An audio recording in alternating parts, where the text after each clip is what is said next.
And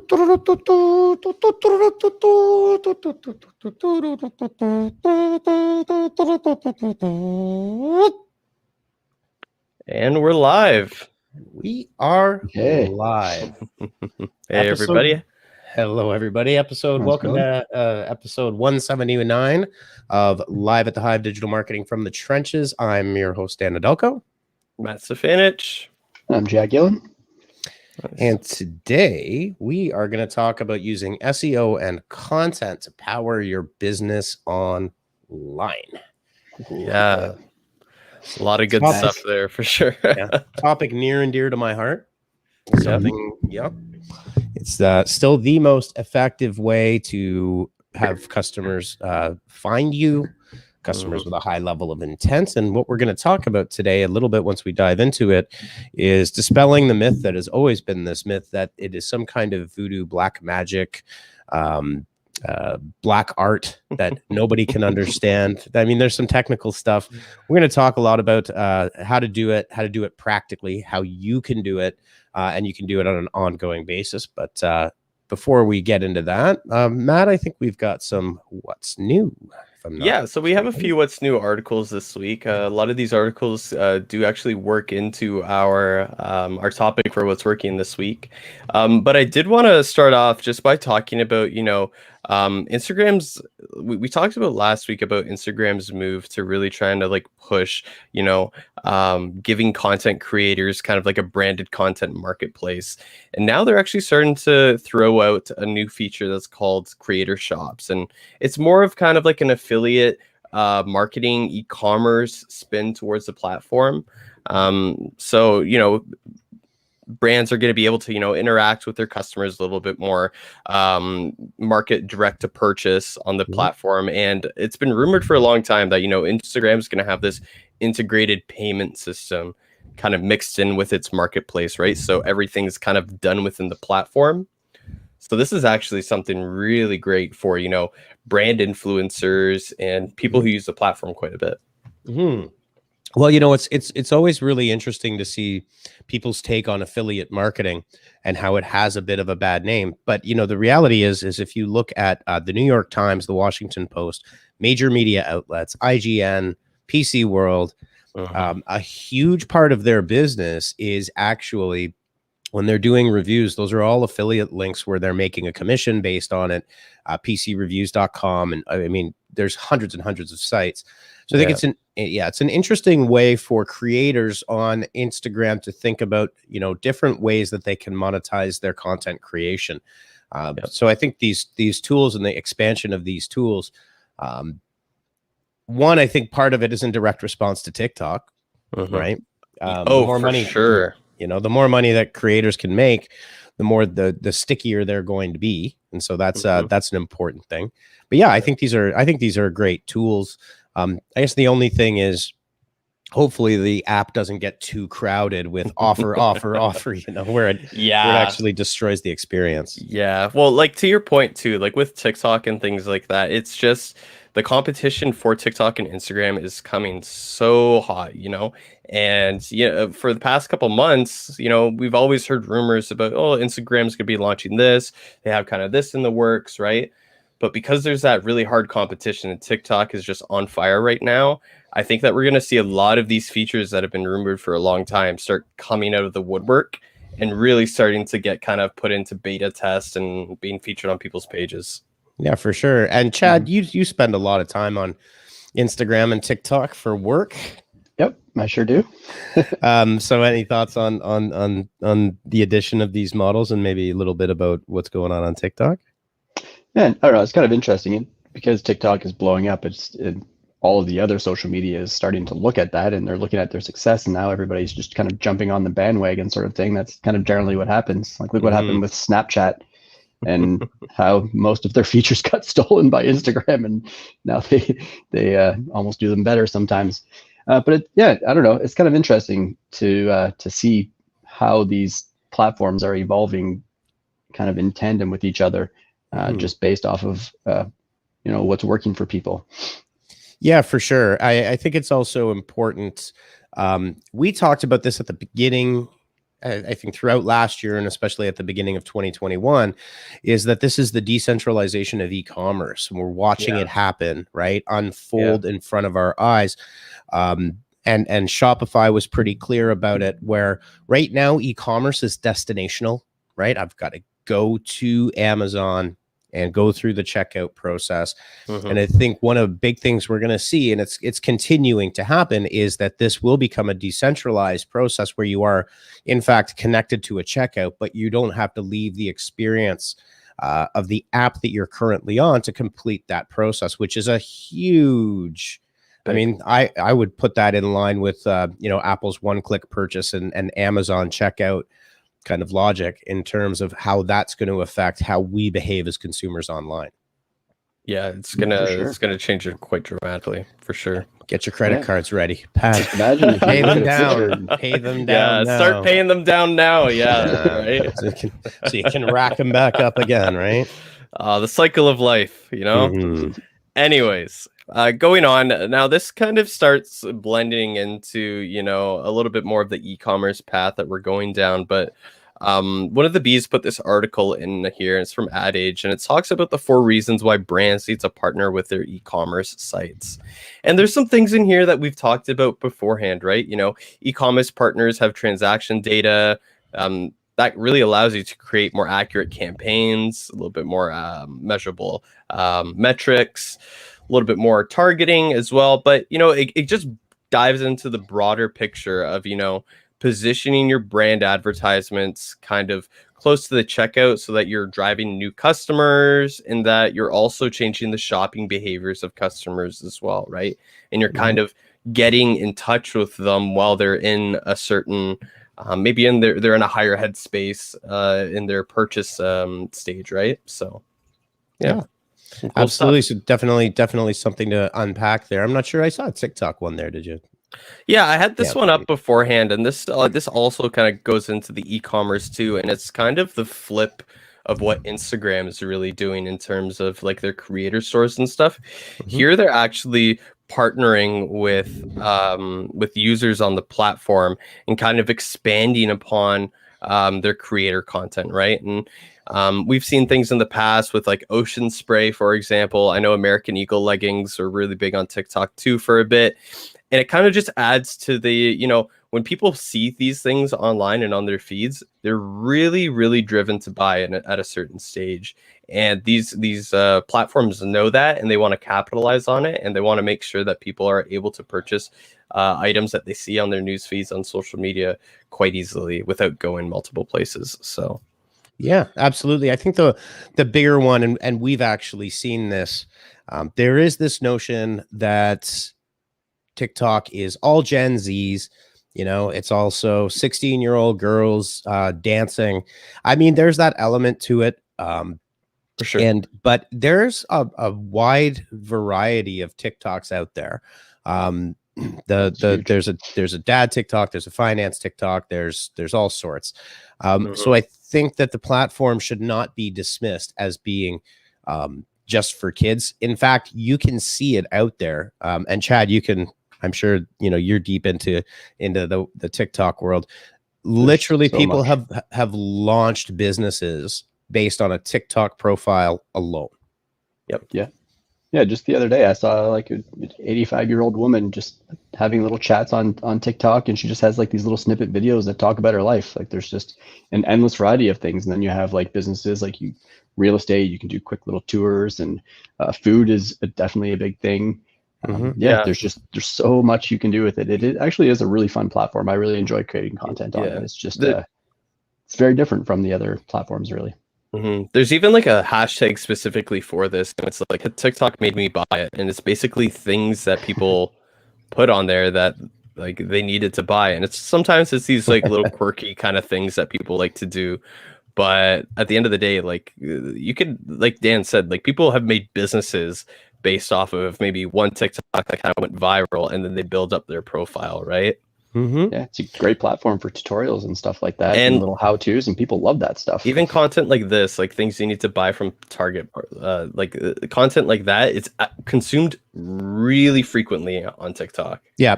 So you know what? I definitely would not dismiss TikTok for any business. It's an incredibly powerful platform. It's got a completely different dynamic. It's got a completely different consumption model. It's, you know, they introduced 3-minute videos on TikTok. That was a huge deal. But yeah, from how-tos, I mean, you can think of how-tos and building up a community as another distribution point for, I think, for any business of any size. It absolutely makes sense to get engaged with TikTok. And look, you know what?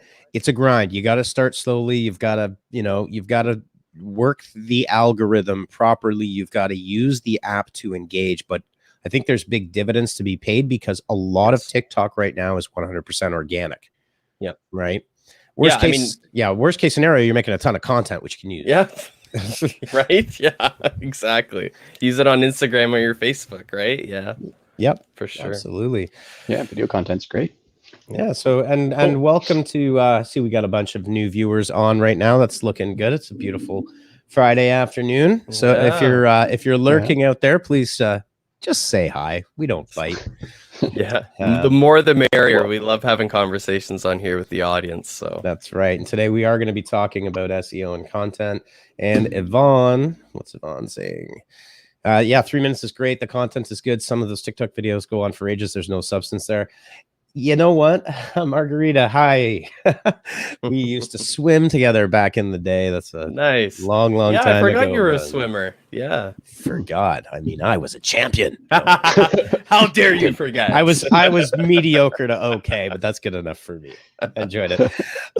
You know what the funny thing is, just to touch on this briefly before we get into it. When they release 3-minute TikToks, and I'm such a, you know, I'm Pavlovian. I'm like a Pavlov's dog that gets trained by social media, like all of us are. And it's amazing. I watch YouTube videos for 20, 30 minutes, sometimes 2.5, 3 hours, right? Yep. Oh, thanks, Margarita. I picked the worst. From a swimming perspective, I picked the worst. 200 butterfly was my specialty, which is kind of like 400 meters in track. It's like a really painful race to have to specialize in. So anyways, that's a long time ago in a galaxy far away.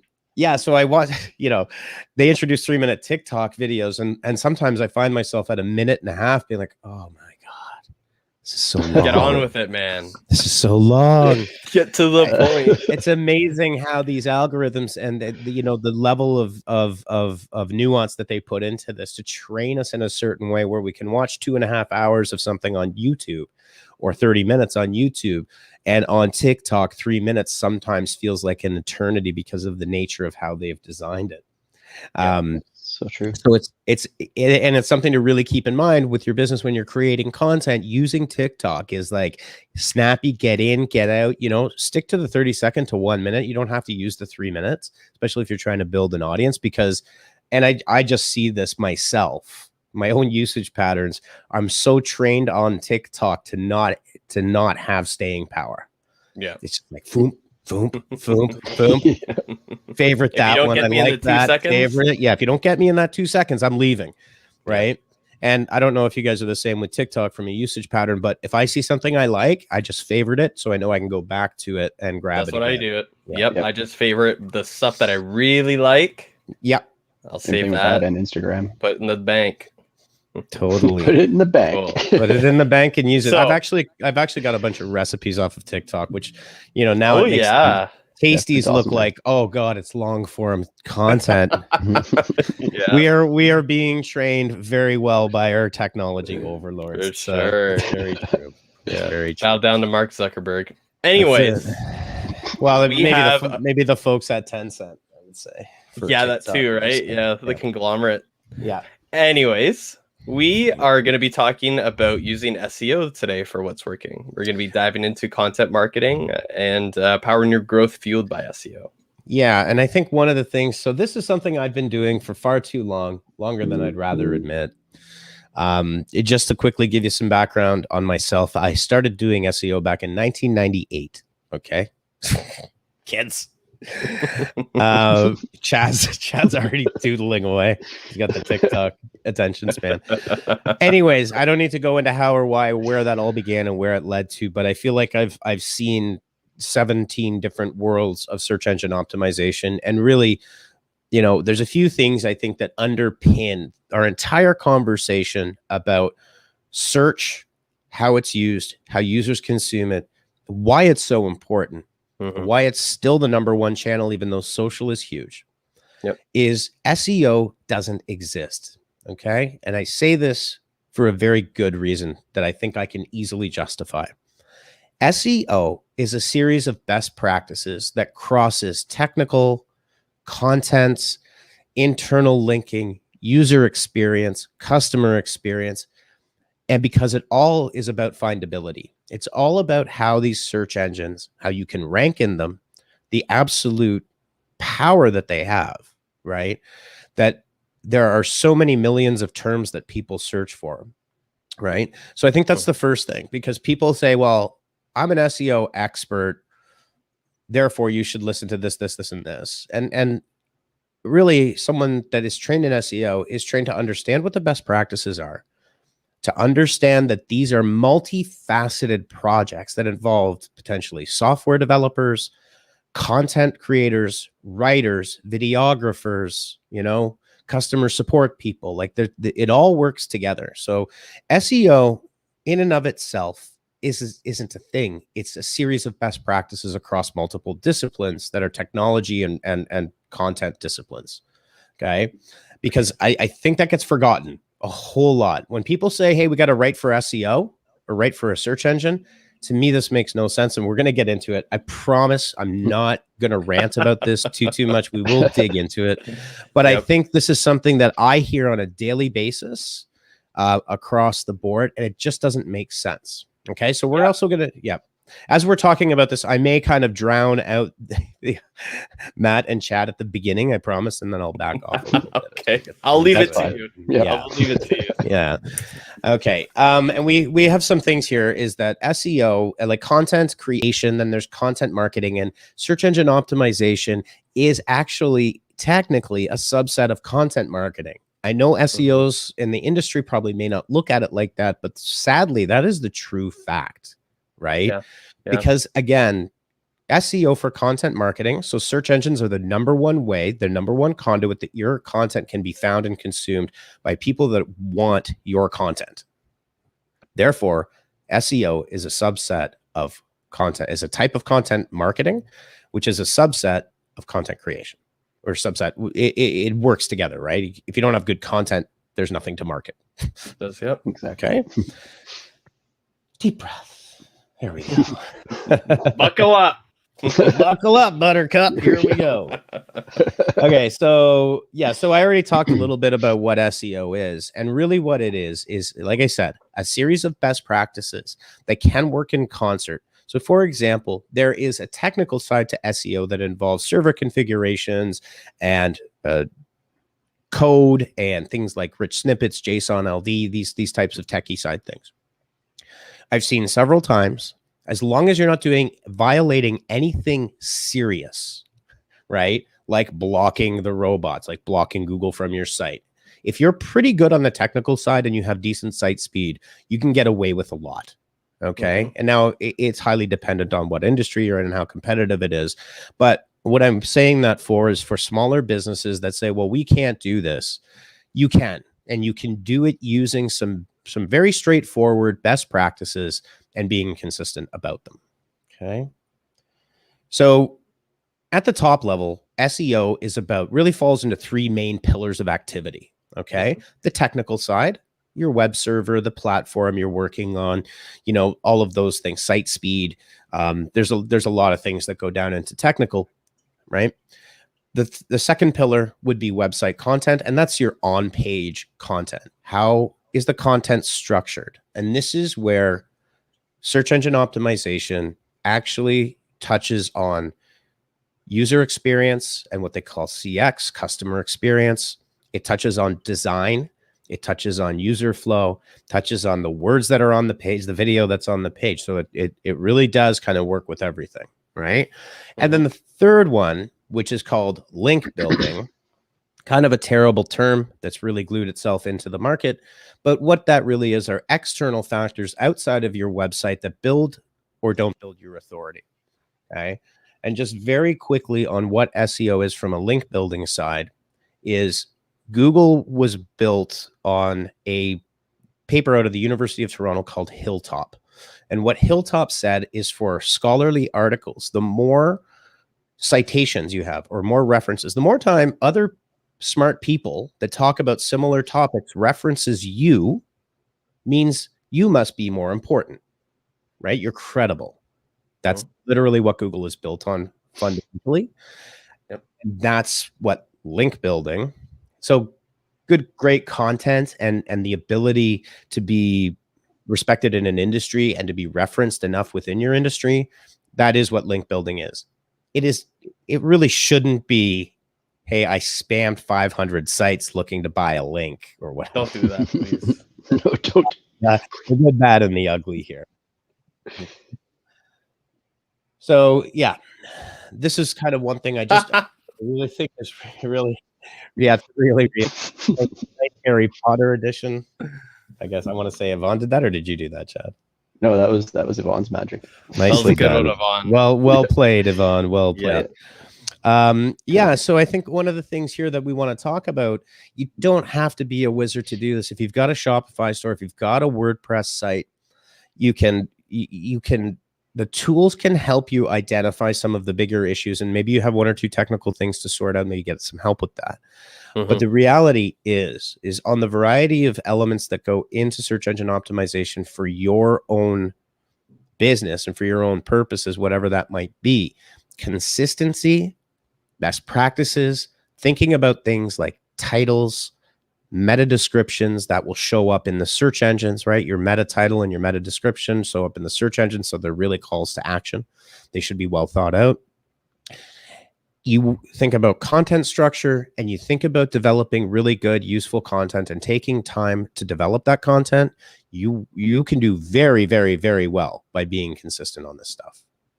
Yeah, for sure. That's one of the first things that we really kind of start is if we're going through an existing SEO plan that someone had, we're really going through at first glance and seeing, okay, what realistically are they doing to improve their SEO in these aspects? So tags and descriptions, right? A lot of the times we go through some websites when, we're first getting onboarded and people don't have these filled out, people don't have their tags, they don't have the descriptions, alt text, things like that. And, those might be really minuscule at the very beginning. But like Dan said, like once you get consistency and like a program set up, it just builds your authority up over time. And you don't have to go back and fill in like hundreds of meta descriptions later on, right? Yeah. And it's quite often what I see when we're running an audit and when we're looking at a site is a lot of these things are not done at all. Right. Yeah. And if they're not done at all, you're really leaving all of the basics. It's kind of like trying to do calculus without ever having gone through and done basic mathematics and algebra to get you up to the calculus level, so you know how to deal with the more, like, why would you be worried? Not that you shouldn't be worried about site speed, but I've seen certain people obsessing over technical issues on their site and they haven't posted content in 6 months. They haven't updated pages. Their product pages are thin. They've got 200-300 words. And so I think it's a level set to say that content creation is a critically important part of this whole mix. And Chad, we've gone through, for as long as you've been with us, we've done lots of working sessions on how to structure an article and how to create cornerstone content, what are important elements. And I think I'll let you give your 2 cents, but I think a lot of it is pretty practical. At least I hope it is. Yeah, I think it's definitely really practical. It is a lot of it's about kind of readability and even like you were saying, that user experience.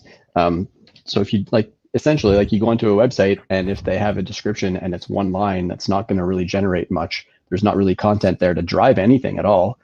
But on the other side of things, if you just have this giant wall of text and it's not really broken up at all and there's no sort of rhyme or reason to it, that's not really going to work at all. You want to have things broken up. You want to have a bit of variety on your page, and you want to have images and videos and lists. Lists are fantastic. I love lists.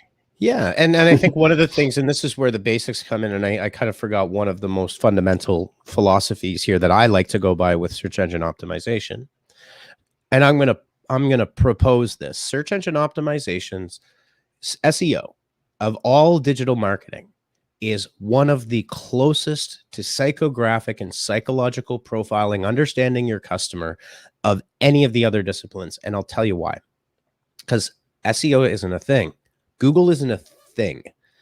It's a conduit to a human being at the other end of a device that is trying to research or solve a problem. Mhm. Think about yourself. On the weekend, something breaks in your house, right? One of your breakers flips or your water heater starts leaking. That would be me. Or, you're trying to get your pool opened. What are you doing? You're searching for a solution, right?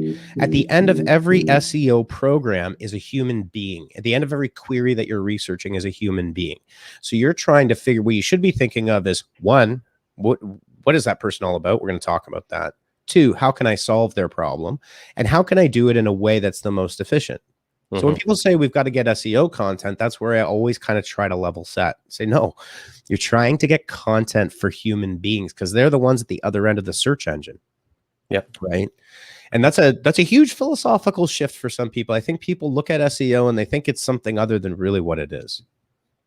Yeah, I think a lot of people think that SEO is like check all these boxes and you'll succeed in SEO, but it's a much larger picture than that. And yeah, to an extent, if you do check the boxes and stuff like that, you will rank. But there's that whole other side to it. Well, for sure. It's kind of like saying, hey, let's get the brand new intern to run all of our social media, or let's get a very low cost writer and try to get as much content as we can for as cheap as possible. It kind of like it doesn't really logically make sense. Yeah. Right. Yeah. It's important that the content is of high quality. It should be really thought out. I mean, it's your business, it's your professional service, it's what you're offering, right? It's what you're offering. Yeah. Yeah. It absolutely is. So you're really putting yourself out there when you really go through this process. Yeah. So there we go. I just talked over that slide. You're ahead of yourself. There you go. I'm a little ahead of myself. So here we go. So yeah, some of the things in keyword research that's super important to understand. And I actually am kind of started changing my own lexicon and language into queries, because queries are really a lot more descriptive than keywords, because queries imply a larger superset of different things people are searching for, right? So, one of the things, I'll talk a little bit about the iGaming market, because that's an area that we do a lot of work in internationally. And one of the important things, everybody wants to rank for something like, say, online casino or sportsbook or bet on NFL or bet on Premier League. The really reality of it is that for iGaming, so the online gaming world, which is opening up all across the United States right now, is over 85 to 90% of all searches are actually brand driven. So they're looking for the companies that are providing the services necessarily, rather than the function of the service, right? That's just an example to show you that, like, yes, you want to rank for all these things, but sometimes if you're in garage door repair, maybe garage doors would seem like a great term, but the level of intent at garage doors is very wide. I mean, Chad could be doing a research project for school about garage doors. I don't know. That's maybe a bad example, but you know what I mean. Yeah. So when you're searching for your queries and putting, it's really important to understand that when you get into question-based queries, or what we would call the long tail of search, and this is not a new concept, is the tail of search is far less competitive. It's far more valuable. So if you're a business, one of the things that you can do that's really easy, even if you went through your customer service emails, get 100 questions that your customers have ever asked, create pages on your site to address those questions in an FAQ format, and answer them in depth. I actually saw, this is years ago, a local tiler, so custom tile and everything, world's god-awfulest looking website. Like, honestly, and it's just because he's a really nice guy, totally non-technical. What he did every day for, I think, 8 or 9 years was every single week He would take 2 questions that someone had emailed him. He had one long page on his website, and it was just the questions. And I mean, there was like 150 some odd, like it was a lot, Couple right? years worth, yeah. Yeah. He didn't do anything but that. And I had emailed him just because I was like, this is amazing. And he said, yeah, I get a ton of business from this. Good for him. Ton of it. And he answers people's question, even if they're not geographically located near him. He doesn't care. Yeah. But he said it drove a lot of his business. And now you think about that. This guy's doing SEO, having no idea he's doing it. His simple solution was simply going through and said, people email me. I might as well post that stuff up on my website and answer them. Yeah. There you go. That consistency. That consistency. Yeah. Yeah. He's honestly, in my mind, that guy is an SEO expert. He understands in a lot of ways what components of search engine optimization. He's creating the content. It had a good structure. It wasn't great, but it was good enough. It got a lot of rankings for tail of search keywords. It was authoritative. People would link to it. This guy had no clue he was doing it, right? And he just recognized what people were looking for and then provided it. Simple as that. In its simplest format, that's a big part of SEO. It's a huge part. Mm-hmm. For sure. Right. So yeah, we talked a little bit about this, and Chad, I know that you've done a bunch of work, and Matt, you've done a bunch of work on this too. Maybe let's talk a little bit about personas and what they are and why they're more than just demographics. Yeah, well, it's just kind of like breaking down the psychology of who you're talking to, really. And it is kind of a game of psychology. If you don't really understand your audience, you're never going to really reach them. So it's good to kind of break down and get a pretty solid idea as to who you want to talk to, what their needs and pain points are, and what sort of things that they're into, and that will also lead into, things that they're looking for. And then that will also ultimately kind of help build out your SEO. Yeah, it'll also kind of lead into how they interact with your content too, right? So for example, where are these people gathering their content from? If they're not going to your website for the content, are they going to a blog? Are they, subscribed to like a magazine or something? Or do they have, a couple websites that they gain their information, right? Using kind of tools like that, and like Chad and Dan said, going behind the psychology of it, we can really understand, where we can place this information and this content for them, where they're gonna see it, right? Instead of them scouring for it and them probably never finding it, right? Yeah, for sure. I mean, one of the most important things about persona development, one of the biggest mistakes with persona development is to exclusively create a persona without talking to actual customers. Yeah. So that should be your first one. So if you've got like I said, if you've got a smaller business and limited resources, or, there are big businesses with limited resources too, on that front, is talk to your customers or talk to your head of customer service. Spend a day. We used to do this. I used to do this all the time in various different projects. Was once every month or two, we would spend one whole day shadowing customer service on the phones in order to really understand what the customers are asking questions about. And that would help drive a lot of marketing strategy and a lot of marketing solutions for all those people, because we really got a feeling for what the customers were seeing on the front line. And so as marketers, and especially in the world of SEO, there's a lot of assumptions made that are often incorrect assumptions because they don't come from real customer interactions, right? Yeah. And so the persona delves into that much more deeply, into a statement of belief. We use Myers-Briggs profiles to understand if someone is, outgoing or introverted. How do they, what are the things that motivate them, drive them? And I think that's an important part of understanding that process, because again, we're taking something that is typically thought of as a mechanical process. We did our SEO thing, so it's done, which is really, in fact, a distinctly humane process, right? And then now we want to map that into our personas to really get a real picture for what that person is really interested in searching for. So we've got a bunch of lives all about customer personas. We've got a bunch of resources. You can delve into that and take some time. You can do this on the back of a napkin too. You don't have to be too formal about it. Yeah. Okay. So once we get to the ideal customer, and we've talked about this, we want to develop the content. And again, down here where we say webinar, video, live stream. You could do a huge FAQ, right, as your cornerstone content, right? It just, the definition of creating that content is really at the bottom of this kind of inverted pyramid. This is going to be the sources where I put a lot of my effort, and this is going to be the source that all of these other pieces of content draw from, and then it becomes snackable, and then we distribute, right? That's the other part of it too that's important. A lot of times people will create content, be like, blog post done, I'm out. Yep. All right, on to the next. And I think that's a bit of a misguided thing. You really do want to redistribute that content as much as you can, get it out there as much as you can, share it, and have people interacting with it as much as you can. Yeah, for sure. And definitely when you're creating that cornerstone content, you want to do your due diligence beforehand using those, customer, personas and things like that. So you get some good detail in there so you can kind of spread it out. Yeah, for sure. Here are some, prioritizing the quality of your content. The rankings I won't say they'll like build it and they'll come. But if you're solely focused on a ranking, you got to switch that up a bit. Maybe you will rank, but if your content is crap, it's not going to convert. It's not going to do anything for you.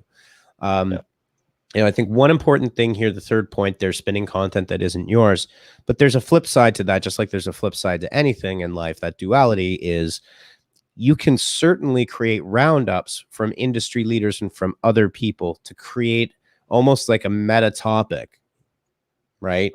Include and reference those people. And if you want to create what's called defensible rankings, is you want to have, some exclusivity to it that makes it unique from the others. Yeah. Right. So it's not, you're not just rehashing what other people are doing. You're using supporting content from third-party sources that are reputable, right? Maybe finding some people that are about at your level and referencing them, and then having some very unique content that will allow you to distinguish yourself, and you can use that. So you're not like spinning content is a very bad thing in that world, which is basically just taking other people's content and rewriting it, but there's a separate way to be effective about that. Sure. And Chad, Matt, maybe both of you, like writing content for the sake of writing content, or writing content because you think you have to.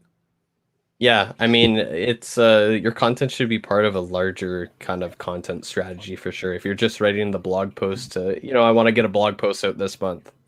Okay, cool. Just because you want a blog post. Yeah, exactly. So like, what are you doing with that blog post? Are you just going to leave that on the site for it to like fizzle out for a few years and then never touch it again? You have to have a solid strategy so that, when you're putting this time into it down the line, it's going to pay off for you again and again and again. Well, yeah, in creating that blog post, the motivation behind that should be based off of recognizing a need or a want from your audience, and then creating the content based off of that, not because you want to have some content up there. Like without a purpose behind it, it's just not really going to go anywhere, right? Yeah. So to just avoid creating content for the sake of creating content, right? Don't just do it because. And another thing to do here, and we're going to go over for sure, in terms of the content process, think of search engine optimization as brushing your teeth, or spring. Well, you shouldn't just spring clean, but it's closer to brushing your teeth than it is to a spring cleaning, right? You should be doing it consistently. It makes it easier, just like with anything in life. But one other thing that you can continually do is look at the performance of your pages. And it doesn't take all that long to update, to refresh, to optimize, to keep that stuff current, and keep it valuable. So you can go back, if you've already been creating content, go through your analytics, find your top 20, 30 performing pieces of content, go back in, update it, refresh it, take that time to do it. And if you do, say, one a week, you can kind of always keep on top of it. Okay. Yeah, for sure. Very simple stuff. Much easier to manage that way. Yeah. Okay. So some practical SEO that we want to talk about. And I'm going to talk a little bit about evergreen versus what I would call ephemeral content. So in the world of sports, evergreen would be something like the Kentucky Derby. It happens every year. So you're always going to be able to build on that. And every business will have ephemeral content, which would be like the 2021 Kentucky Derby versus the Kentucky Derby as a event that recurs every year, right? Yep. So from a practical perspective, you want to focus on evergreen over the time-based content, because that's going to be the gift that keeps on giving. Right. When you build that stuff up, and that's where we create cornerstone content pages, which we'll talk about, then you can also do the ephemeral stuff. But I think people look at blogging as this, like, write it down on a piece of paper, throw it, go, right? Like, we gotta keep going, go. Crank out the blogs. Yeah. Keep going. And it's like, whoa, slow down, New York Times. You're not CNN, you're not the New York Times, you're not Fox News, whichever flavor is your preference. You want to be smart about how you create that content, and really create valuable content. That for most businesses, it's most important to create that evergreen content and make it valuable. Okay. For sure. So talk a little bit about this. We've already talked about it, but there's some sorry, go ahead. No, I said, yeah, no, it's important. We've already talked about it, but it's so important. This is like a lot of the core stuff right here. Yeah. So these are the basics. These are the best practices. You want to be just neat and tidy, and be structured, and use the web for the way the web was intended. So strong title tags, strong meta descriptions, use of proper headings. Chad already mentioned this. Write for the web, for mobile web, right? You're not writing a book. If you want to write a book, go write a book. And write your book. We consume a lot of content on our mobile devices with smaller screens. We scan. We talked about TikTok, right? The introduction of a 3-minute video is now like, oh my God, that's so long, right? So adapt your content for the context in which your reader is. Like, one of the things I hate, and you see this, is if you're looking for a recipe, and this recipe has either a video, and the first 2.5 minutes are all background on the recipe, like how I got it, and I just really wanted to, like, don't family story. Honestly, just get into the recipe, man. Yeah, get to the recipe. And so you have to think about that, right? Are you writing content? And this is content for the sake of writing content. Are you writing content with filler, with garbage filler that actually drives people away from you, as opposed to getting to the point of solving their problem? That the recipe concept is a good. I've seen videos on YouTube. YouTubers do this sometimes too. Is, good Lord, please get to the point. I need to know how to change my car tire, right? Don't give me 2.5 minutes of intro on it. Well, even for written recipes, you go to all these recipe websites, and it's like you're scrolling down a few pages because they're talking about the time that they ate it outside in the summertime, and how they like. It's like, no, just get to it. Yeah. Put that after the content if you want to use it. Yeah. And I think this is something that I work a lot on. And I know it's tough, is removing the noise words from your writing, minimizing the number of words, and is that word actually contributing to the content that I'm creating, whether it's a script or whether it's a blog post or whether it's whatever it might be. Word reductionism is key. It's a great point. That's one of the first things.